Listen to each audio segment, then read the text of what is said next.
This episode contains adult language and topics that may be disturbing for some listeners. Such topics include suicide, drug use, physical or sexual abuse of a child. Listener discretion is advised.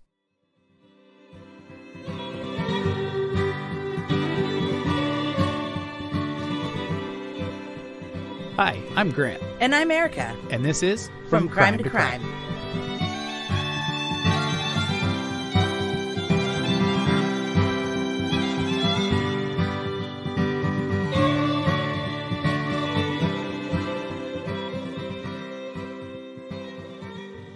Welcome back to From Crime to Crime. Hey, buddy. How's it going? So far, so good. And I'm always excited when you tell me the story because I just get to kick back and relax and listen to a fun little tale of how people can be the worst to each other.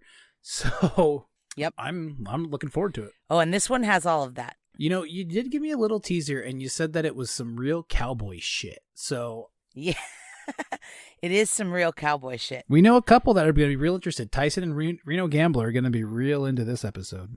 Yeah, this story is Wild Wild West stuff. So Wicca wow. Yeah, and it happened kind of a while ago. So a lot of the facts about this is gossip and small town rumors and allegations that were never proven in court. Just imagine that there's an allegedly in front of everything I say from here on out. Okay. From now... Because I don't want to say it. So does that cover our legal representation across the entire board? Yes. Okay. Wow, I didn't know we could do that. Well, in this episode. Oh. At least. Okay, cool. So we're going to start in Kansas, somewhere in 1934. A guy named Kenneth Rex McElroy was born. Kansas? I think this is our first Kansas case. Well, it doesn't take place in Kansas. This is just where he's born. All right. And who is this, David? Kansas wants to stay far away from this guy. Okay, cool. So who's this for? Rory McElroy? Kenneth McElroy. Oh, sorry. Rory's a golfer. Yes. It's spelled different, though. Or maybe it's spelled the same. I don't know. Anyway, Kenneth McElroy is born in 1934 in Kansas, and his parents are poor tenant farmers, where they rent land from somebody else and they farm it, and then the landowner makes most of the money. So they kind of move around a lot, and they have a lot of kids. Ken is the 15th of 16 kids.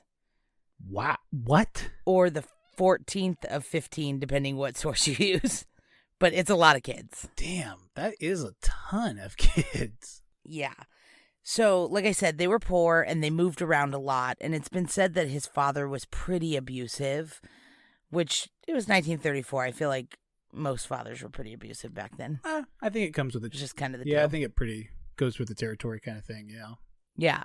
So Ken was terrible in school. He wasn't very smart and he didn't get along with anybody. He was a troublemaker and a bully and he was just not good. Noted. Just kind of like a bad seed from the start. Ken just kind of sucked. Yeah.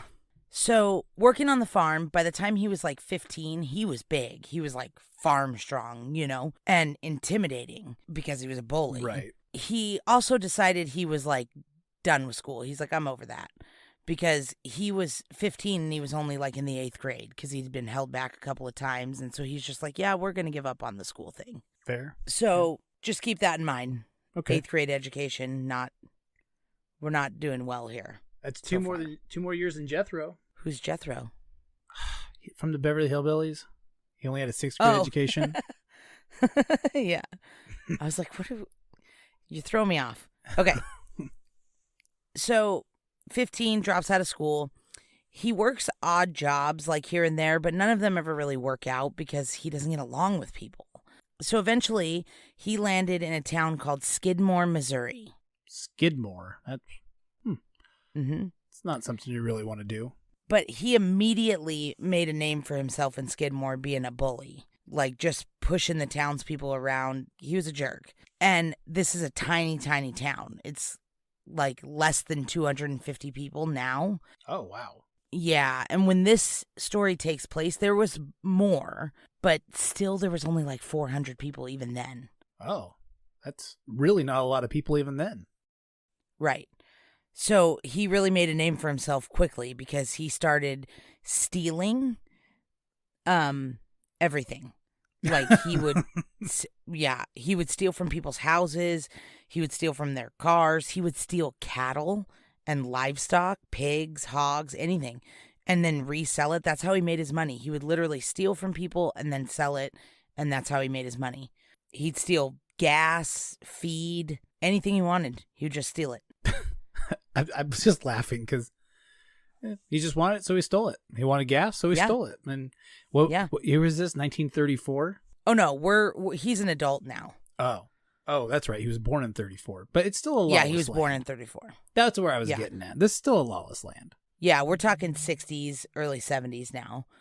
So when anyone would press charges, he would intimidate the witnesses. He would sit outside of their house with a rifle and fire it randomly and threaten them and their families until they would just drop the charges. There's been a lot of gossip that he burned down people's barns, their houses, until they just gave up. And they were like, fine, whatever, just take our hogs. Really? Just, here you go. Here's our livestock? That doesn't sound... Well, I mean, he was burning their houses down and threatening their children and stuff. So when the townspeople started backing down from him and not pressing charges, he got even bolder. It made him worse because the more he got away with, the more he did. I don't know how bullies work. Yeah, I don't know that this classifies as a bully, though. He seems far past that. Oh, yeah. In a documentary that I watched, which there's a really great documentary on this. It's called No One Saw a Thing. And it's by Sundance. And it's like a 6-part docuseries. And it's amazing.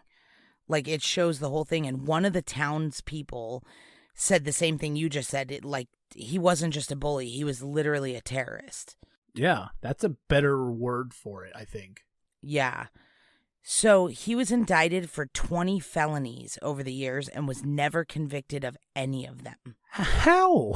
Out of 20? Yeah. And that's just what was reported. Those are just the people who had the balls to press charges. That's crazy. I mean, don't get me wrong, but I feel like if 20 people accuse you of something, at least some of them got to be right. I would think, and I guess that's why we have a broken legal system to try to figure it out. But yeah, well, it wasn't even the legal system that failed. I mean, it was, but he would just intimidate. He would intimidate witnesses, jurors, judges, everybody until they just dropped it by burning their houses down and stealing their stuff and judges. Yeah, allegedly. All right. So. It's also been rumored that he was good with women, and he was married 4 or 5 times in his life. But that isn't really that accurate because he didn't date women. What do you mean? He liked children. Not where I was thinking, honestly. Yeah. So to say that he was good with women is putting it nicely. He was good at grooming girls between 12 and 15 is what he was good at. That's not a good thing to be good at. Nope.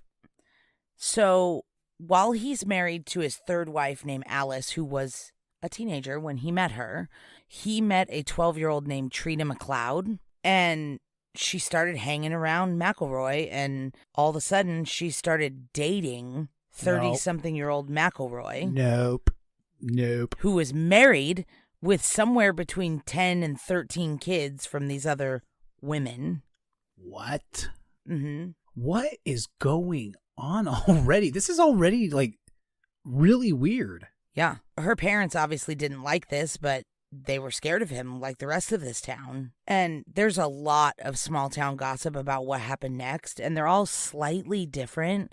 But the general story is that Trina had dropped out of school by 14 and was living with McElroy and his wife Alice in a sister wives situation. Now, as a woman, I mean, I would think you see this guy bringing home a 12-year-old little girl. I don't know. I would think the first instinct would be to do everything you can to get her out of that situation. But I'm sure there's a lot going on here. Well, just how old was Alice when he married her, Oh, good point. Yeah. I could never really pin that down, but I don't think she was very old either at this point. I think they were both very young. Yeah, it makes sense. So the general gist is that Trina, by 14, had dropped out of school and was living with McElroy and Alice in, like I said, this sister wives thing. Shortly after this, she became pregnant with her and McElroy's child. Yeah. So I thought that you was get kind it? of weird. He's 30-something and she's 14. Yeah, I kind of figured that's where this was heading. Right. So how many kids does he have at this point total? Like 14? It's not very clear. He has somewhere between 12 and 15 total. I don't think they were all like registered because it's hard to find out. Like maybe some of them weren't with his wives, you know what I mean? And also his wives kind of overlapped. Like at this point he's with Trina and Alice at the same time. So his life is messy. We don't know. Somewhere between 10 and 16. But in the documentary that I watched, one of his kids said something about 13 children. So I would think he would know how many siblings he had. I don't know. I mean, that's a lot. Yeah, I don't know. So she's pregnant and 14, and her parents are like, no, you're not getting married. And wait, either her parents are around?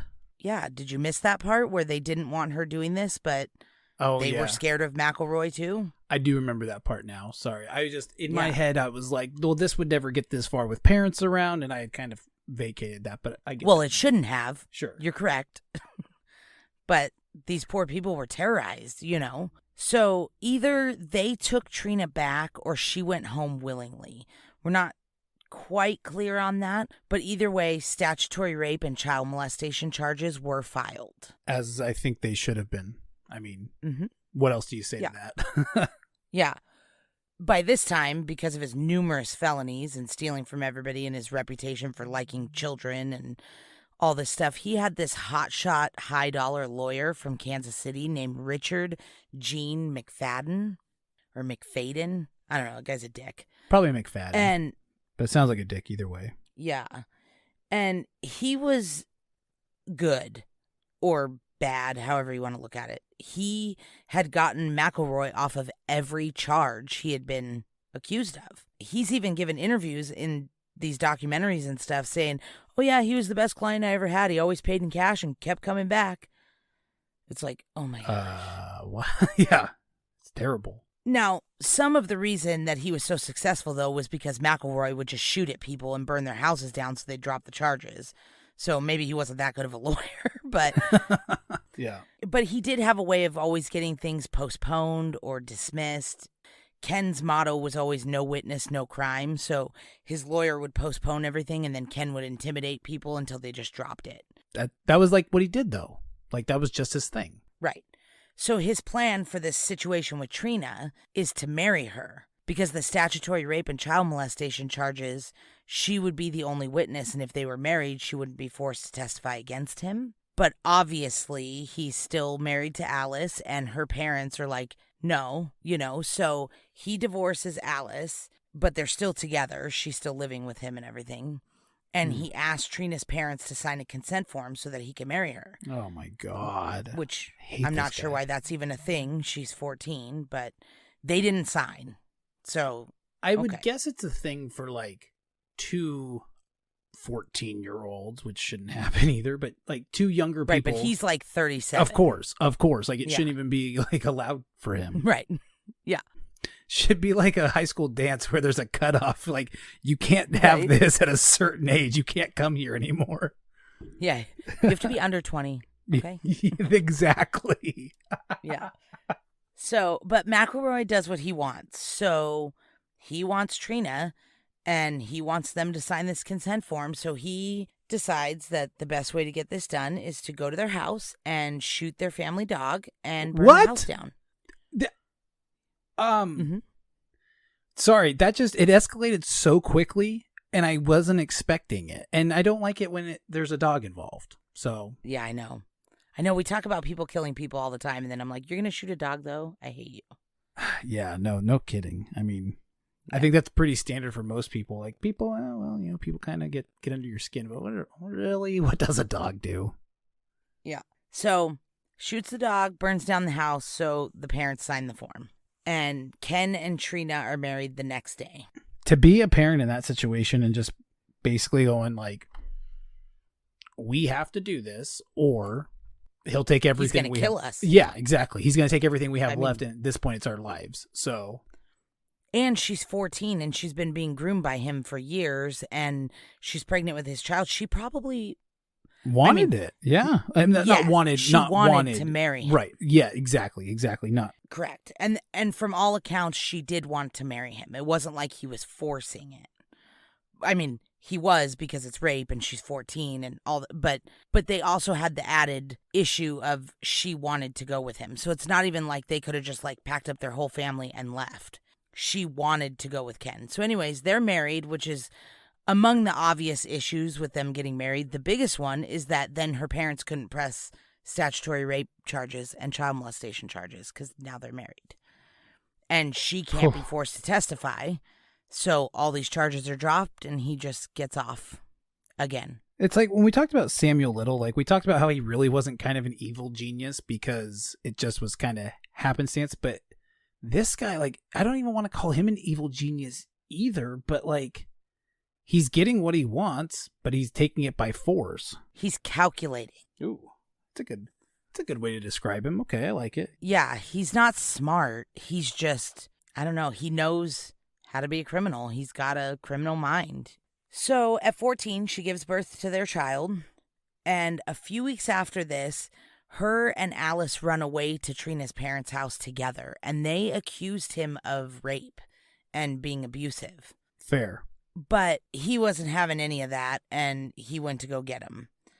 And was like, come home. You guys are being ridiculous. You know, whatever. He did whatever the abusive thing to do is. And smooth talk him and all that stuff. And eventually they recant the story and they say that they just made it up, which is obviously not true, but you know, but not before he again shot their family dog and tried to burn down their house again for a second time. I mean, I'm so taken this guy's back a bad already. guy. Yeah. Well, he's not a good guy. That's the point of the story, is that he's not a great guy. Sure. So Trina and their child end up in a foster home because they're both children. Her and her baby are both babies. Yeah, crazy. Yeah, and so McElroy allegedly threatened the foster family that he knew where their biological daughter goes to school and that he would just take her until they gave him Trina and the baby back. What? Mm-hmm. From all the stories, it seems like they did, because from then on, her and Alice were almost like his sidekicks. They would like help him intimidate people, and they would sit in their trucks outside of different people's houses with guns, and they just all lived together. And I'm sure it wasn't one big happy family, but that's how they made it seem.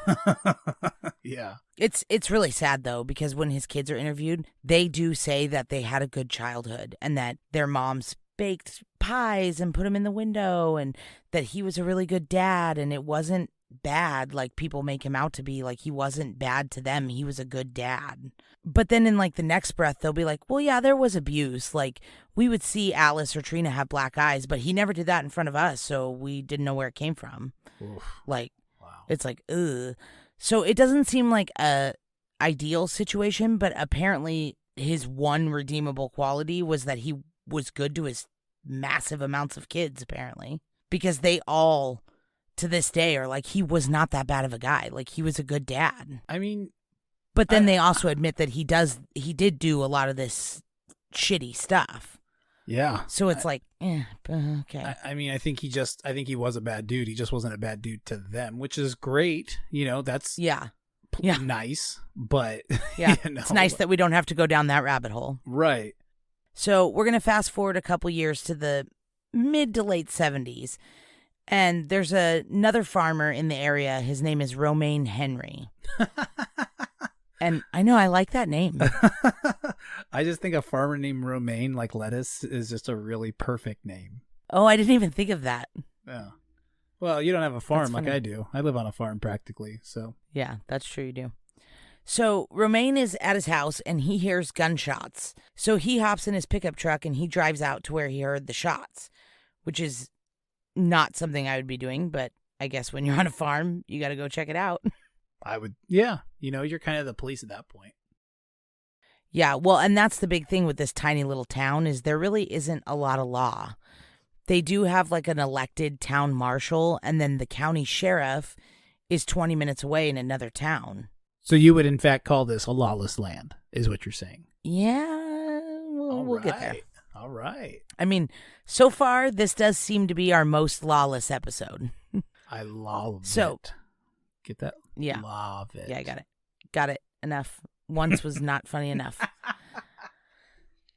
So Romaine hops in his pickup truck and goes to check out where the gunshots are coming from on his farm. And when he got out to where they were, here's McElroy holding a shotgun. Immediately, Romaine Henry was like, oh, never mind, misunderstanding. Let's just call this a wash. And McElroy immediately started accusing Romaine Henry of driving a white Pontiac on his property. Romaine was like, dude, that wasn't me. I don't even have a Pontiac. Like, let's just let this go. Instead of letting it go, McElroy took out a shotgun and pointed it at Romaine and shot him point blank in the stomach on his own property. Oh. Yeah. Not the friendliest thing to do. No. Shockingly, though, he got in his truck and drove back to his house, and his wife took him to the hospital, and he survives this gunshot with buckshot all in his belly. A buckshot, too, really? Yeah. Wow. Yeah. Tough guy. Yeah, no kidding. So McElroy is arrested for assault with intent to kill, and everybody is relieved. They're like, finally, this is going to be over. But this fancy lawyer got him released on bond while he was awaiting trial, and he got right back to his old antics and was trying to intimidate Romaine Henry and intimidate jury members and judges and everybody else, and he was getting like real shitty with it. Not getting shitty with it. Yeah. That's 2 Will Smith rap references I've made in this episode. Yeah, that's enough. It's embarrassing. Yeah. So anyway, he got back to his old antics, but Romaine was tough and he continued to press charges. He's like, no, man, you shot me in the stomach on my own property. Like, screw you. I think that's a fair response.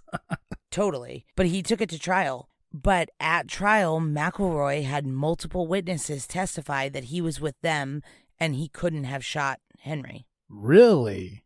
Yeah. And there's no way to know if he intimidated those people into saying that or if he paid them off or, we don't know. But maybe a little bit of both. Yeah. Either way, he was acquitted of these charges of shooting Romaine, even though Romaine was like, dude, you obviously shot me. Look at my belly. We had a conversation and then you shot me. So at this point, this guy is like untouchable. He could just shoot people. Wow. And get away with it. That's insane. So again, he's just running amok on this poor little town. And then we're going to fast forward a few years again to April of 1980. 70-year-old Bo Bowenkamp, who owns the local grocery store, which is not like, oh, he owns a Ralph's or a Smith's. It's like the only grocery store. Like, this town is tiny. It's the only store. So everybody knows Bo, is what I'm saying. Bo knows. Yeah. So 70-year-old Bo owns the only grocery store. There was a girl working behind the counter, and 2 other girls came in. One was like a teenager and one was like 4. And the little 4-year-old was trying to steal a 2-cent piece of gum.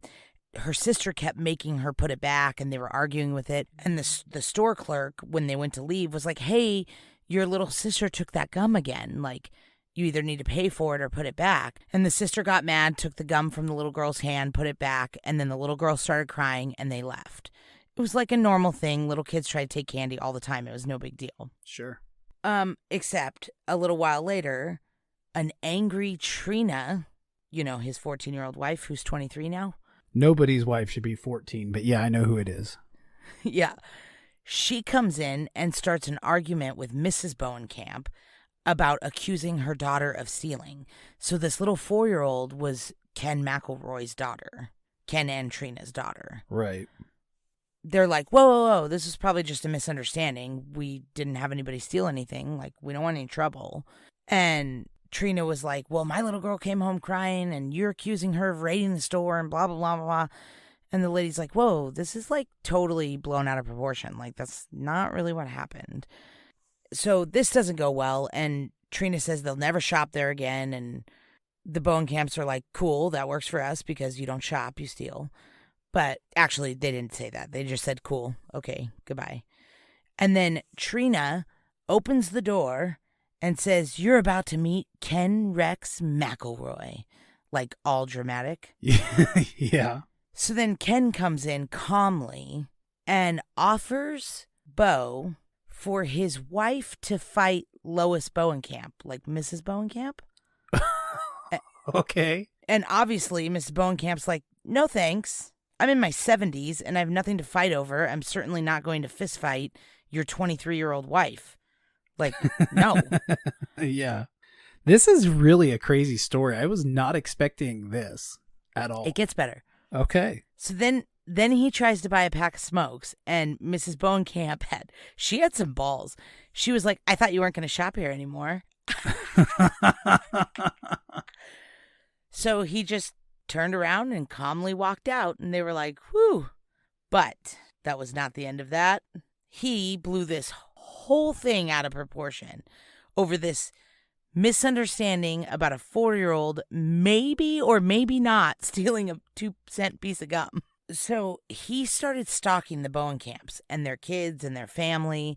He was relentless, and he wouldn't let this little incident go because he felt disrespected. And he would hang out at like the local tavern called the D&G and tell everyone that he was going to kill Bo. He was going to shoot this 70-year-old man that everybody loves. He's the grocery store owner, because not him or his wife might have accused his daughter of stealing a 2-cent piece of gum that she was stealing.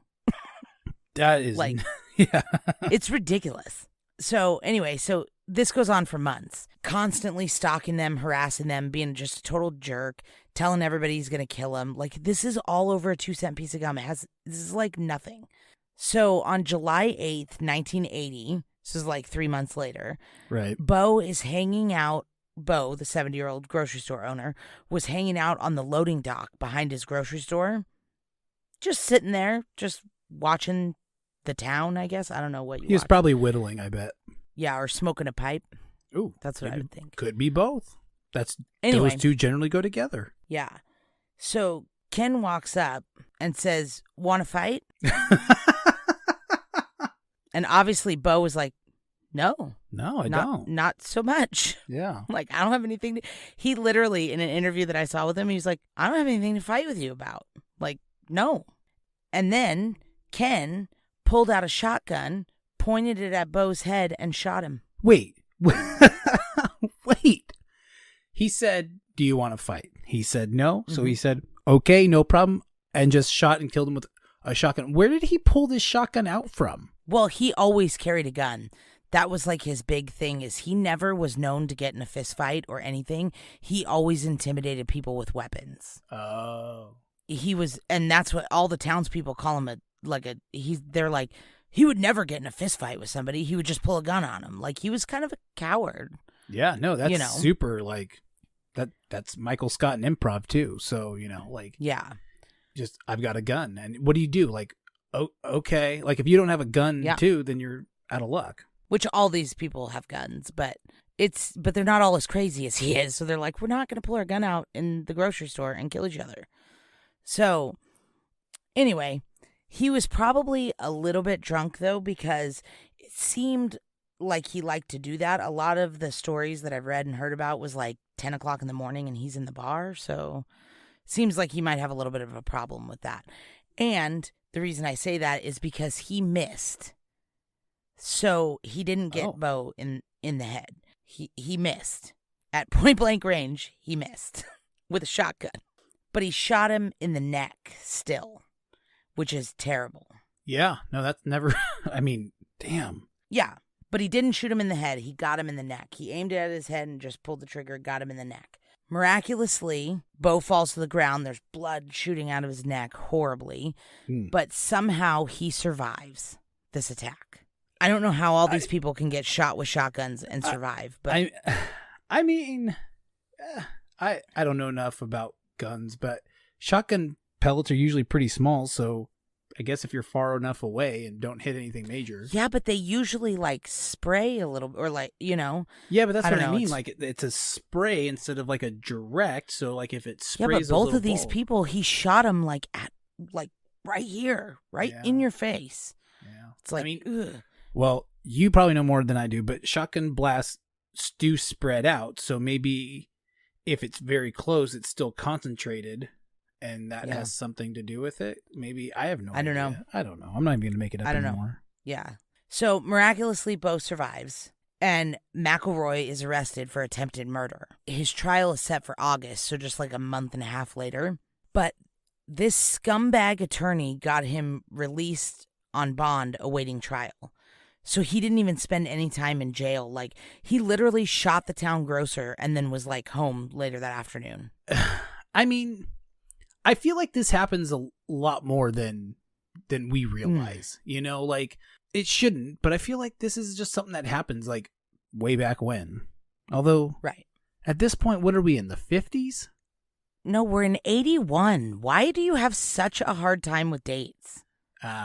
It's genetic. We're in 1981.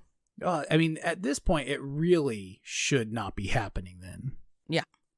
So, a month and a half, this whole town has to survive this guy being out on the street again while he's waiting for trial on trying to kill Bo. While they wait, he is relentlessly stalking the Bowen camps to the point where they can't even go outside to mow their lawn because they're scared to go outside. He intimidates all the witnesses, you know, his normal. Right. He even threatens the town marshal so much, and the sheriff and the prosecutors and all that stuff, that the town marshal quit. He's like, nah, I'm done with this. I'm not getting involved. Like, what? How, you don't get to say no. You're the town marshal, Andy Griffith. You have to go. Yeah. No, he's like, no. This guy threatened to kill me and my family. I'm not testifying. I quit. He quit. He's just like, I'm done. I'm out. Yeah. So this shitty lawyer gets this trial postponed for another year. This goes on forever. These people are being tortured by this guy who tried to kill their dad and their husband, and it just keeps getting postponed and he's out. And he's threatening them, and he's stalking them, and he's shooting at their house. It's crazy. Even the prosecutor eventually resigns, and a new prosecutor takes over, which happens to be a good thing because he's young and kind of naive, so he's cocky. And he's confident. He's like, this guy's not going to intimidate me. And he takes it to trial and he gets a conviction. Yeah, finally. For the first time in 21 indictments, he gets convicted. The only problem is it's not for attempted murder. What was it for? He had lowered the charges to assault with intent to injure. Ooh. Which is still a felony and still sucks, but he's only going to serve 2 years. How? Because that's the punishment for assault. All right. Yeah, it sucks, and it's totally not just like if I knew that you only get 2 years for shooting somebody in the neck. What, you gonna shoot somebody in the neck now? Well, I mean, I got a list. You don't got 2 years though. Yeah, but I'm just saying, like, that's crazy. That's not enough time for shooting somebody in the neck. No, not at all. Ever. But this town is like, we'll take what we can get. We haven't had a break from this guy in years. He gets away with everything, so at least if we have 2 years of relief, they're happy for something. We can all move away while he's in. Yeah, like, they're just happy for some kind of justice of some kind. Like I said, everybody's pissed, but they're relieved for a minute. Because instead of going to prison for 2 years like he should have been, his attorney immediately files an appeal of the conviction, and they release him on bond awaiting the result of the appeal. So now he's been convicted of shooting Bo, sentenced, and then still is able to go home and terrorize these people more. That's not. I mean... Yeah. So this town is devastated, and they're super duper scared because a lot of them finally got the cojones to testify against him, thinking this would put him away finally. Like, you can't shoot Bo. You know, like, you can't just shoot people. Like, you can't. I agree. So a lot of them had the balls to finally say, yes, I saw him talking about this, or I saw him doing that, you know. So now they're scared. They're like, oh, shit, he's back. Yep. So they're thinking that he's just going to go away, but then he doesn't. So him and Trina show up at the D&G Tavern in town with an M1 rifle and a bayonet attached to it. And they just walk in, order a beer, and sit down and start talking about how they're going to finish off Bo before Ken goes to jail. And just casually at the bar? Yeah, talking about how he's going to finish the job and all this stuff. So everyone's scared, and they call the sheriff. The sheriff drives the 20 minutes to town, and he's arrested because you can't bring an M1 with a bayonet into a bar. That violates your bond. I'm glad that was illegal then, because usually it's Yeah. illegal now too. But I mean, Honestly, though, I don't know that it was illegal to do what he did. It's just that it violated his bond because he was out on bond. okay. Well, okay. Either he way. did it. Either way, he did it. Yeah, either way, he broke his bond, so they're taking him back to jail. Right. Some of the townspeople even testify at his bond revocation hearing. This time, for sure, they're going to lock him up. You can't just go into a bar with a rifle and say you're going to shoot somebody that you've already been convicted of shooting. But no, his attorney somehow got even the bond revocation hearing postponed. And so they just let him go. Okay. Yep. Just none of this is how it's supposed to be. No kidding. So now they're really scared because he knows everyone who just testified at the bond revocation hearing and at the Bo Bowenkamp thing. And, he's making threats about finishing off Bo. And these people have been going through this for like 20 years and they're fed up. They've been stolen from, beat down, shot at, had their houses burned, kids raped, their hogs stolen, their cows stolen. Like, these people can't catch a break. This guy even threatened the town preacher because when Bo Bowenkamp was recovering in the hospital, the preacher went to go pray with him. That's why? Yeah. And Ken McElroy was like, if you go down there again, I'll kill you. He was literally threatening people for just taking sides. Like, he's a preacher. Yeah. Ken, like, he's pretty neutral. one, you can't. Yeah. Like, you can't threaten him, for one. And for two, he obviously is going to go pray with the guy who just got shot. What? That's in his job description. Yeah. He is Switzerland of people. He doesn't have a side. Yeah.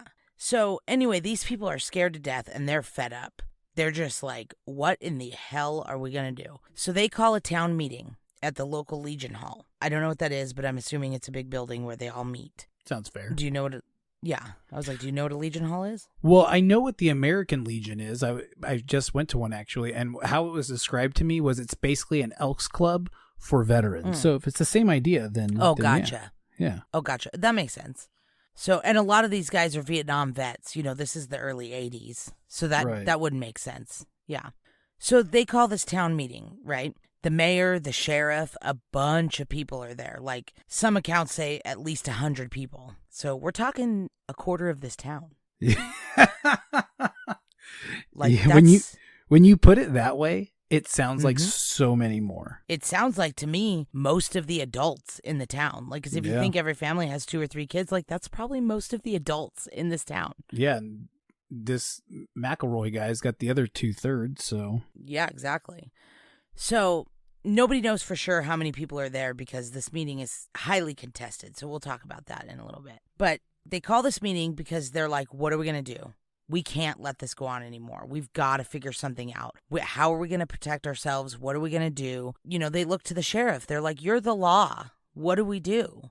The sheriff suggests that they form a neighborhood watch. And when he does something illegal, to call him and he'll come arrest him.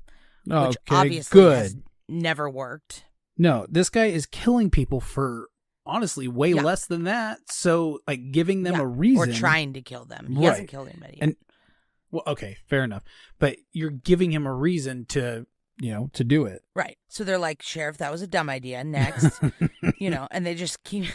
So the topic of this meeting that morning is really, really, like I said, contested. But at some point during it, someone came in and said, Ken and Trina are at the bar again. Everybody was just kind of like, what are we going to do? And the sheriff was like, do not confront him. Form your neighborhood watch. Call me if something happens. And then he got in his car and he dipped. He's like, bye, I'm out of here. I'm like, oh, you're just going to leave 100 angry people in a Legion Hall with a guy that they hate next door? Like, okay. All right. Sounds good. So the sheriff dips. He leaves town. This is when a bunch of men from that meeting said, okay. And they all walked down to the tavern to obviously confront McElroy because they're done. They're finally going to stand up to their bully. So the next part kind of depends on who you hear the story from, but there was somewhere between 30 and 70 of them that walked down to this bar, which I'm sure has a maximum capacity of like 14, I would imagine. So only his kids are allowed in? Yeah, it was like not a very big place. Yeah. They walk in and they told McElroy to get the hell out of town and don't come back because they had 30 to 70 of them. They felt confident enough to stand up to him, and they were like, get in your truck, get the hell out of here, and don't come back. Hell yeah. I don't know what their plan was after that when he did come back, but this is their plan at the moment. I don't know if they thought it all the way through. It sounds like enough people stood up to him that maybe he was like, ugh, can't do that. Yeah. So he bought a 6-pack from the bartender, and him and Trina got up and they walked out. And these men all walked out after them, and they kindly walked him to his truck that was parked in the middle of Main Street, in the middle of this town, right in front of the bar. And him and Trina get in the truck, but Ken didn't go anywhere. All these men are standing all around the truck, and Ken just didn't go. And all of a sudden, shots rang out, bullets are flying, and Ken is shot multiple times, and multiple times in the head. Really? Mm-hmm. Yep. Wow. Yeah. So while the bullets are flying, a couple of the men opened up the passenger door of the truck and pulled Trina out and ran her into the bank. Like, so they didn't want to shoot Trina. Right. They were saving her. Yeah, so that was nice. Yeah. I mean, it sounds like these people had just had enough, honestly, and they were like, yeah. You know what? We don't mind you. You're just an innocent bystander. We get that. But well, also a victim. I mean, also a victim. But yeah, she was 12 when he... Yeah, we're about to do some stuff, and, you don't deserve to be a part of it. Yeah. So Ken's foot lodged on the gas pedal when he was shot. And so the truck was just revving and smoking. And then eventually the engine blew, and it was just quiet. All the shots were done. The engine was off, and everyone just turned around and walked away. I bet that was such a chaotic scene for those, for that time. Couple of seconds. Yeah, exactly. Yeah. Just so much going on, and then it's just over. Everybody just got in their cars and their trucks, and they left. Wow. And they left Ken slumped over the steering wheel of his truck on Main Street.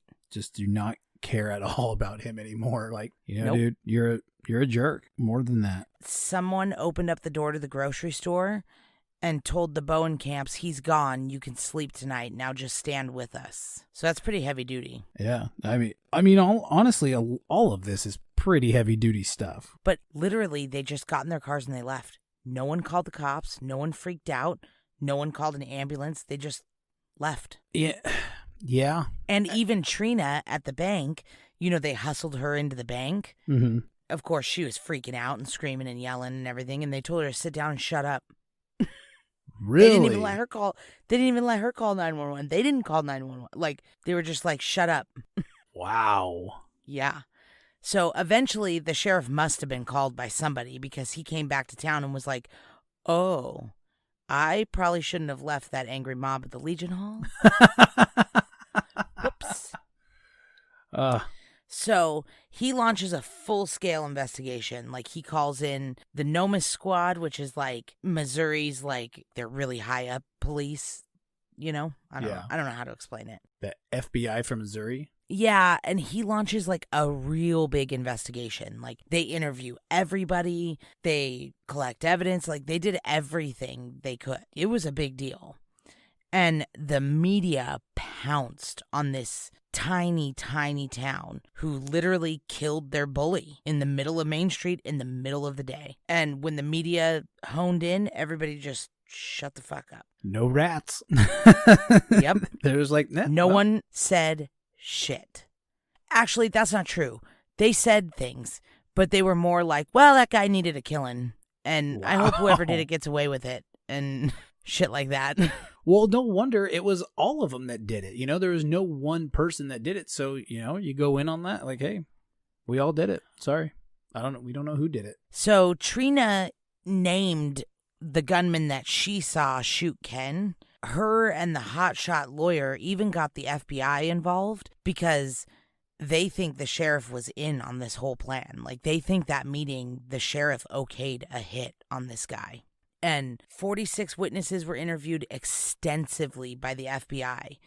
And they all said what happened. They went to that meeting. They talked about what they were going to do, neighborhood watch. They decided to stand up to him, told him to get out of town, walked him to his truck, and then bullets started flying. And the FBI was like, okay, well, what did you see when you looked that way? And they were like, we saw Trina and this and that and the other, you know. And they were like, what did you see when you looked straight ahead? And they were like, we saw Ken's head explode. And then they were like, what did you see when you looked to the left? And everybody's like, we didn't look to the left. My head doesn't turn that way. Whoops. They were just like, nope, we didn't see shit. Got a crick in my neck. So it turns out after the autopsy, it was probably more like 2 to 5 shooters based on the different calibers of guns, but nobody will say who. They all say they know who did it, but they won't say who it is. They're like, oh yeah, we know, but that's for us to know and you guys to not know. Like, they're like, wow, everybody knows who did it. Like I said, Trina has named publicly one of the gunmen that she says shot him, but the townspeople, when they're asked, they're like, well, Trina's a liar, so that's that. Like, they're just like, no, absolutely not.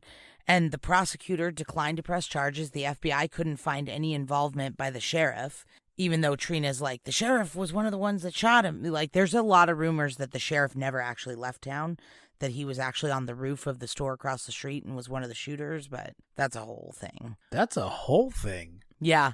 So the prosecutor declined to press charges, and they just don't talk about this anymore. They're like, no, we're done with that. It's been 41 years. We don't talk about that. Wow. Mm-hmm. So for the last 41 years, no one in this town has ever turned over on anyone. No wonder nobody else lives there. Like, they can only trust each other, and anybody else who comes in, they probably run right out of town. So people are dying. They're just like, well, he's just going to die. We're not letting anybody new come in, not after that guy. A lot of people think this shooting and the media debacle around it and all of that stuff is what killed the town. You know, usually towns that have 400 or 500 people 40 years ago, they have 800 or 900 people now, well, you know. Yeah. And this town is going the other way. It's dying. There's a whole nother thing about that, about why. So we'll get into that in a minute. All right. How do you feel about vigilante justice? Overall, I'm not for it. I think that... yeah, it could be chaos. Yeah, absolutely. And people should not take matters into their own hands. But I think that there's also certain situations in, you know, where certain things need to be done. You know, again, I'm not a big advocate for it, but I do think that, I mean, this sounds like everybody's got a limit. Well, and this sounds like they had no other option, honestly. Yeah. Like, they tried to do it the right way for 20 years, and it never worked. And that's what the justice system failed them time and time and time again. And, you know, I think we hit it on the head. Like, this guy wasn't a bully. He was a terrorist. And what do you do with terrorists? You stop them. So, yeah. You know, overall, no, I'm not a big fan of vigilante justice, and I don't think it's a thing that we should be, you know, doing across the board. But I think that this is a rare case where maybe it was, you know, the right thing to do. Yeah. And now you're going to flip this upside down and tell me it's not? Like, you have more to this case? No, not so much. Like, I kind of agree with you on that. Like, I feel like these people they hit their limit. And they had no other options. They had nobody to turn to. The law wasn't helping them. And it wasn't like they just didn't give it enough time. I mean, it had been 20 years of just terror.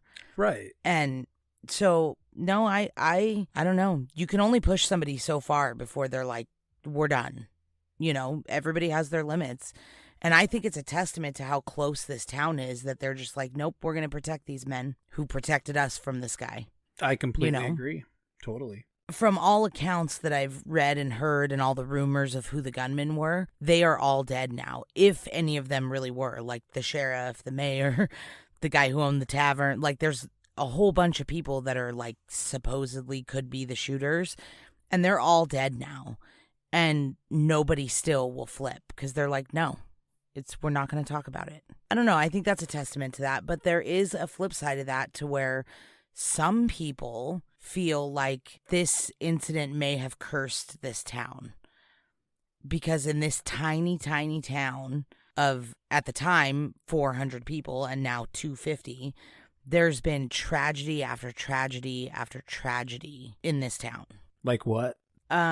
Just violent violent murders, people going missing, babies getting cut out of women's bellies. What? Yeah, just really violent stuff. And some people think it's a coincidence, it's unrelated. Some people think, well, maybe these children now who were children when this went on have something happened in their psyche when a whole town that they lived in that are their parents got away with a murder that bred some sort of like inherent violence in them or something, because they've got a lot of issues for such a tiny town. Yeah, They've got they a do. huge meth problem. Mexican Americans. Yeah. Probably gonna upset somebody. Yeah. But it's like that whole sins of the father thing.